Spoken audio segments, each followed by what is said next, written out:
pürpür eyleyip insan ömrüni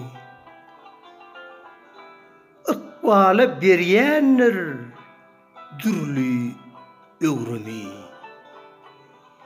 Heyjana salýandyr insan köňlüni, dünýäni giňeldýän süýjü habarlar.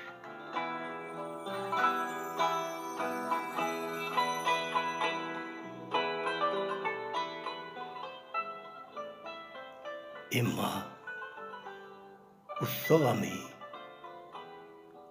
şumy getirip ağır yükü girdenlere atarıp insanı tükenmez oya batırıp elimi daraldıyan acı haberler.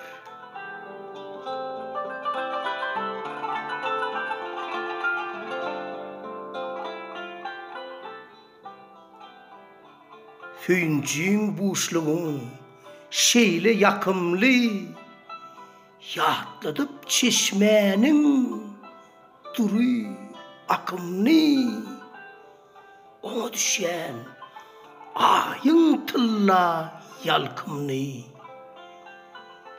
giyeceğini yağtıldıyan süyücü haberler.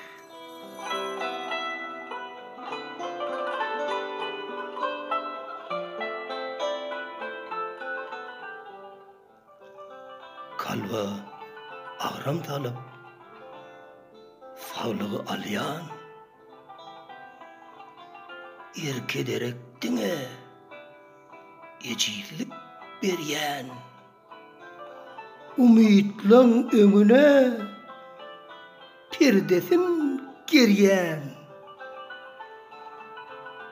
günnüýi garalýan acı haberler.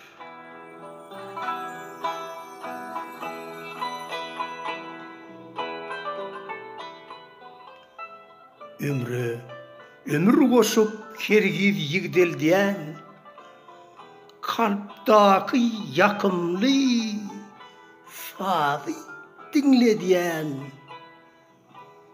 çoşa salyp aýdymy da hiňledýän buğulary eredýän süýjü habarlar.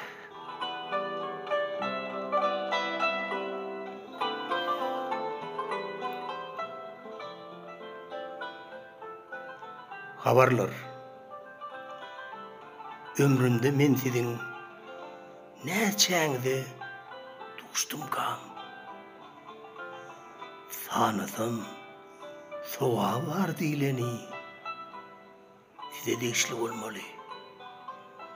Täze, ajaýyp ýollary atarýanam siz. Arzu, umytlary kalpda weyran eylep ijilledýänim siz. Asla nädip insan kalbi size döz gelýärkä?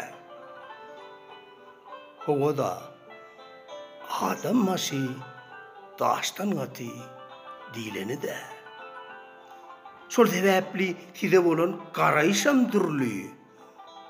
Onsoň siz barada bir tarapa akynly şygyr ýazmak hem asla mümkün näl. Ýöne ähli arzu dilegim şol ajaýyp ýollary atarýanyňyz köp bolsun.